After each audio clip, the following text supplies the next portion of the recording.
네, 오늘 소개해드릴 경매 물건은요, 유찰이 굉장히 많이 떨어져서 최저가 현재 80만원까지 유찰된 아파트가 있습니다. 굉장히 저렴하죠? 물론 이 가격대까지 떨어진 거는 권리관계 문제도 있기도 하지만 지방의 아파트들의 가격이 매우 낮죠.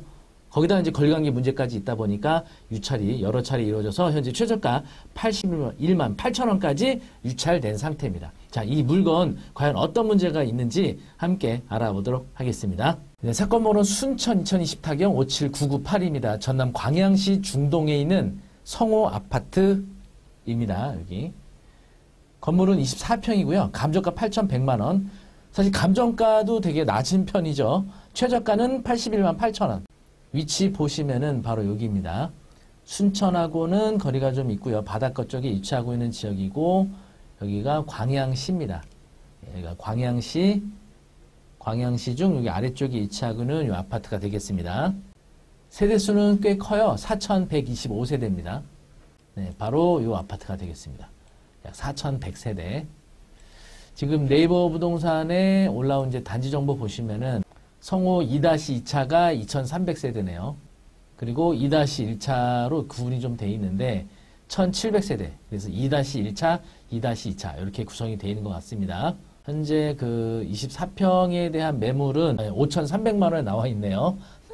수도권에 비하면은 뭐 지방 쪽 아파트가 굉장히 저렴하죠. 5,300만 원. 내부 구조도는 방 3개짜리입니다. 방 3개, 욕실 하나. 이게 5,300만 원이 되겠고요. 건축 연도는 2003년입니다. 한 20년 차 정도 되는 아파트고요. 일단 권리 분석을 위해서 물건 명세서 보도록 하겠습니다. 최선 순위 설정 2020년 3월 3일 근저당. 여기 이제 말소 기준 등기가 되겠고요. 그리고 전입신고된 오모 씨가 있죠. 전입신고 2020년 2월 4일입니다. 이렇게 비교하시면 전입이 빠릅니다. 이런 사람들은 경매 절차에서 대항력을 주장할 수 있고요. 보증금은 8,700만 원입니다. 이거 사실은 지금 역전세 현상이죠. 현재 매매가보다 전세 보증금이 더 높은 거예요. 이분이 2020년도에 들어갈 당시 때는 전세가 높았기 때문에 매매가 전세가 훨씬 더 높았겠죠. 그래서 8,700만 원에 임차하고 들어왔는데 매매가 떨어지면서 지금 보증금 반환을 못 받았던 거죠. 그런데 경매 절차에서 배당 요구는 하지 않은 상태입니다. 그래서 아래쪽에 보시면 임차권 등기 말소되지 않고 매수인에게 인수됨이라고 되어 있죠. 배당 요구 안 했기 때문에 일단 8,700만 원 인수인데 임차권 등기를 하는 경우에는 배당 요구로 간주하는 경우가 있어요. 대법원 2005-33039 판결 보시면 임차권 등기 명령에 의하여 임차권 등기한 임차인은 우선 변제권을 가지며 위 임차권 등기는 임차인으로 하여금 기왕의 대항력이나 우선 변제권을 유지하도록 해주는 담보적 기능을 주목적으로 하고 있으므로 위 임차권 등기가 첫 경매 개시 결정 전에 등기된 경우 배당받을 채권자의 범위에 관해 규정하고 있는 민사집행법 제148조 제4호의 저당권, 전세권, 그 밖의 우선변제 청구권으로서 첫 경매 개시결정 등기 전에 등기되었고 매각으로 소멸하는 것을 가진 채권자에 준하여 그 임차인은 별도로 배당 요구하지 않아도 당연히 배당받을 채권자에 속하는 것으로 보아야 한다라고 되어 있습니다. 해서 임차인이 첫 경매 개시결정 등기 전에 등기했다면 당연히 배당받을 채권자에 속한다는 거죠. 그래서 보시면 여기 2020년 3월 3일 설정된 근저당권자에서 경매 개시가 됐습니다. 이 권모 씨 개인입니다. 그런데 보시면 임차권 등기 설정을 2022년 11월 23일 날 했어요. 이 경매 개시 결정 후에 임차권 등기를 한 거기 때문에 이 임차인은 배당에 참가할 수 없는 임차인이 되는 겁니다. 배당 요구하지 않았기 때문에. 따라서 낙찰받은 금액 플러스 8,700만 원이 돼야 되는 건데 문제는 지금 매매가가 5,300만 원밖에 안 하고 있기 때문에 이게 문제가 되는 거예요. 매매가 5,300이라서 이거를 아무리 계산을 해도 시세보다 비싸게 취득하는 결과를 갖게 된다는 거죠. 그런데도 불구하고 지금 이제 2021년도부터 경매에 개시가 됐던 물건인데 8,100만 원에서 1,400까지 유찰이 되니까 이 단독으로 응찰한 사람이 1,600만 원에 낙찰받고 미납합니다. 그래서 입찰 보증금 뭐 최저가 워낙 낮다 보니까 이때 입찰 보증금 약 한 140여만 원 됐죠. 요거 이제 몰수 당했고 그 다음에 760만 원 최저가일 때 또 800만 원에 단독으로 낙찰받은 사람이 있었는데 미납하고요. 이분도 761만 원에 20% 재매각이니까 입찰보증금 여기도 한 140여만 원 몰수당했고요. 또 권모 씨가 또 낙찰받았다가 미납하고 세 차례나 계속 반복이 됩니다. 그런데 여기서 끝나지 않고 계속 유찰이 돼서 최저가 81만 8천 원까지 유찰되니까 또 단독으로 응찰한 사람이 80만 원 낙찰받고 미납, 그리고 또 83만 원 낙찰받고 미납, 5번이나 미납이 되고 있는 상황입니다. 자, 이분들은 아무리 이거를 싸게 낙찰 받아도 결국은 대항력인 임차 보증금 때문에 결국 경매 비용도 들어갔을 거거든요. 그러면 사실은 이제 요 83만 원에서 경매 예납 비용이 얼마 들어간지 모르겠지만 사실은 요 비용이 경매 예납 비용으로 다 쓰여질 것 같거든요. 경매 신청 채권자 과연 받아갈 배당이 있는지 그게 좀 의문스럽습니다. 어쨌든 경매 신청 채권자가 일부라도 배당 받아가면 진행이 될 거고, 낙찰가 플러스 8,700만 원이 되는 거라서 아무리 이렇게 저렴하게 낙찰 받아봐야 결국은 시세가보다 비싸게 사는 결과를 맞는다는 거죠. 사실 이런 물건은요, 경매 권리 분석에서 사실 기본이 되는 거거든요. 근데 저분들이 뭐 입찰 보증금 많지는 않았을 거예요. 뭐 100여만 원 내지는 80만 원이었으니까 여기 입찰 보증금 20% 해도 뭐 한 16만 원 정도 입찰 보증금 낸 건데 쓸데없이 이거 보증금 몰수되는 일은 안타까운 일이죠, 이게. 그리고 이제 지금 전 낙찰자들의 몰수된 입찰 보증이 배당으로 들어가기 때문에 아마도 경매 비용 빼고도 경매 신청 채권자가 배당받을 금액이 있다 보니까 계속 유찰이 되는 것 같습니다. 어쨌든 최저가 81만 8천 원까지 유찰됐는데 이건 실익이 없는 거예요.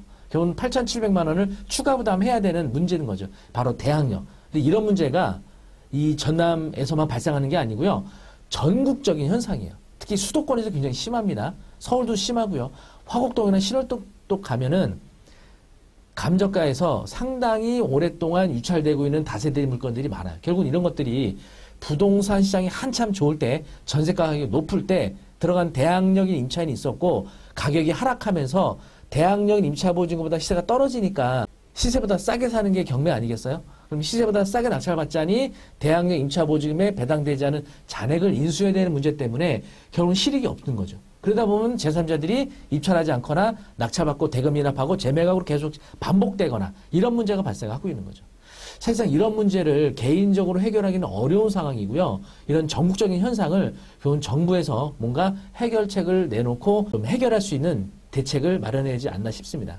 사실 임차인들은요, 이 2020년도, 2021년도부터 보증금을 반환받지 못하고 나가고 있지 못하는 상황이 발생하고 있는 겁니다.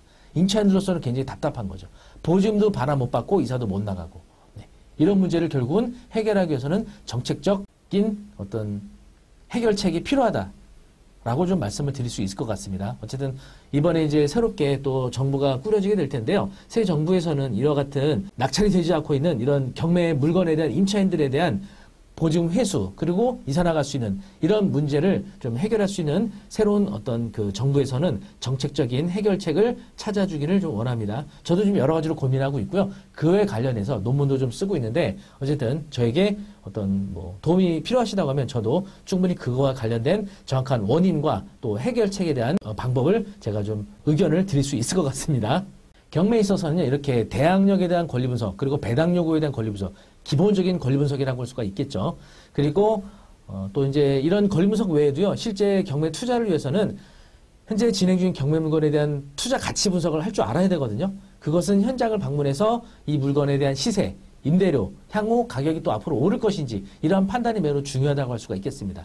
그래서 저희 PL에듀에서는요, 경매 물건에 대해서 현장에 직접 방문을 해서 공부할 수 있는 임장 스터디를 현재 개강을 준비하고 있습니다. 6월 11일 날 저희가 개강을 하게 되는데요. 임장 스터디 수업은 어떤 수업인지 자세하게 한번 안내해 드리도록 하겠습니다. 네, 제가 운영하고 있는 네이버 카페 박철의 경매 아카데미 오시면요, 이 카페 링크는 제가 밑에 올려드리도록 하겠습니다. 6월 11일 날 개강을 하는 겁니다. 이거는 현장에서 진행하는 임장 수업이 되겠습니다. 수강생분들하고요, 이건 소수 정예로 진행을 하거든요. 그래서 소수 정예 인원들하고 현장에 직접 가서 함께 스터디를 하고 경매 물건을 토의하는 이런 시간을 갖게 될 겁니다.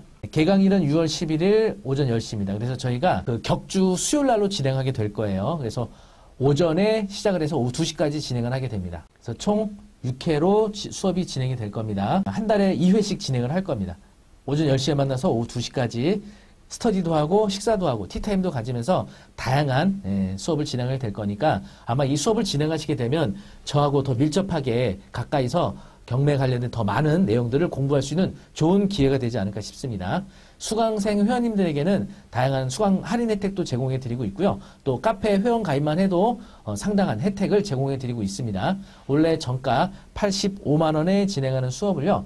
카페 가입만 해도 70만 원에 저희가 등록할 수 있도록 도와드리고 있습니다. 책상에 앉아서 이론만 공부하는 수업만 갖고는 투자에서 성공하기 어렵겠습니다. 그래서 실제 경매 물건 임장지를 가서 그 물건에 대한 투자 가치 분석하고 그 물건에 맞는 각각의 어떤 권리 분석, 입지 분석 저와 함께 공부할 수 있는 기회 꼭 참석해 보시기 바라겠습니다. 조기에 마감될 수 있으니까요.